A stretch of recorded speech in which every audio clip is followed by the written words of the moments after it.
you that the most iconic weapon in science fiction could theoretically be built with today's physics, but would require a power source bigger than a city block. The lightsaber has captivated audiences for decades, representing the perfect blend of elegance and deadly precision. From Obi-Wan's noble blue blade to Darth Vader's menacing red saber, these weapons of light have become synonymous with the Force itself. But here's the thing that'll blow your mind. The science behind lightsabers isn't complete fantasy. Today we're diving deep into the real physics of what it would take to create an actual lightsaber. We'll uncover why a blade of magnetically contained plasma presents challenges that make rocket science look like child's play, and discover the absolutely mind-boggling power requirements that would make your smartphone battery look pathetic in comparison. Let's start with what a lightsaber actually is, scientifically speaking. Despite what movies might suggest, that glowing blade isn't made of light at all. Light beams can't stop midair to create a finite blade, and they certainly can't clash against each other in dramatic duels. Instead, the most scientifically plausible explanation is that a lightsaber blade consists of plasma, the fourth state of matter that exists when you heat gas to extreme temperatures. Plasma is fascinating stuff. It's what makes up stars, lightning bolts, and those cool plasma globes you see in science museums. When atoms get hot enough, electrons break free from their nuclei, creating an ionized gas that glows brilliantly and conducts electricity. This glowing, energetic state could theoretically create the bright, dangerous blade we see in the movies. But here's where things get incredibly complicated.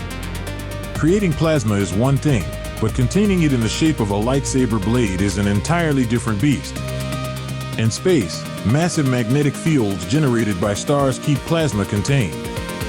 On Earth, we use powerful magnetic confinement systems in fusion reactors, and these systems are absolutely enormous. We're talking about machines the size of buildings with superconducting magnets that require constant cooling. The challenge of creating a finite blade is mind-bending. How do you make plasma stop exactly 3 feet from the hilt? In nature, plasma wants to expand in all directions. Magnetic fields can guide and contain it, but creating invisible magnetic walls that would give a plasma beam a definite endpoint requires technology that doesn't exist yet. You'd need incredibly precise magnetic field generators that could create a complex three-dimensional containment system, all packed into something the size of a flashlight handle. Now let's talk about the elephant in the room, power consumption. The energy requirements for a real lightsaber would be absolutely astronomical. To maintain plasma at the temperatures needed for that characteristic glow, you are looking at temperatures of thousands of degrees Celsius. The magnetic containment system alone would require massive amounts of electricity flowing through superconducting coils. Current plasma research gives us some perspective on these numbers. Modern plasma confinement experiments require megawatts of power, that's millions of watts flowing continuously. For comparison, your entire house probably uses about 3 kilowatts on average. A lightsaber would need power equivalent to hundreds of houses running simultaneously, all crammed into a device that fits on your belt.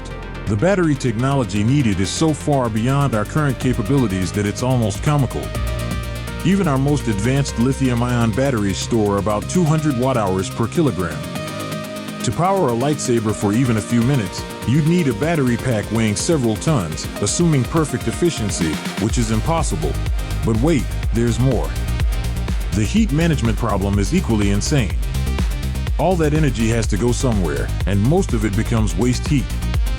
Without proper cooling, your lightsaber hilt would melt in your hand within seconds.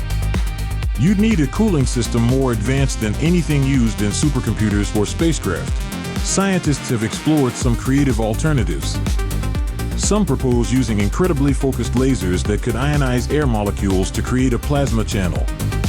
Others suggest using contained particle beams or even exotic matter configurations. Each approach brings its own set of seemingly impossible engineering challenges. The closest real-world equivalent might be plasma cutters used in industrial applications. These tools can slice through thick metal using focused plasma streams, but they require massive power supplies, external gas feeds, and produce plasma jets that extend well beyond any controllable blade length. Despite these challenges, research into plasma physics continues advancing. Fusion energy research is pushing the boundaries of magnetic plasma confinement. Advances in superconductor technology are making powerful magnetic fields more practical. Battery technology improves every year, though not nearly fast enough for lightsaber applications. Some researchers speculate that room temperature superconductors, if ever discovered, could revolutionize magnetic containment systems. Compact fusion reactors might eventually provide the enormous power requirements.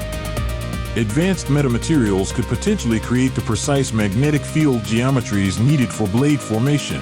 The reality is that while lightsabers aren't completely impossible according to known physics, they're so far beyond our current technology that they remain firmly in science fiction territory. The engineering challenges are so extreme that solving them would require revolutionary breakthroughs in multiple fields simultaneously. What fascinates me most is how this analysis reveals the incredible complexity hidden behind something that looks so simple in movies. That elegant weapon represents some of the most challenging physics and engineering problems imaginable, requiring solutions that would transform our entire technological civilization. So while we can't build lightsabers today, the science behind them continues pushing us toward amazing discoveries in plasma physics, magnetic confinement, and energy storage. Who knows? Maybe someday future engineers will look back at our current limitations and wonder what took us so long. What do you think? Should scientists actually try building a lightsaber, or are there better uses for plasma research? Drop your thoughts in the comments below, and if you're fascinated by the science behind science fiction, hit that subscribe button for more deep dives into impossible technologies. Until next time, may the physics be with you.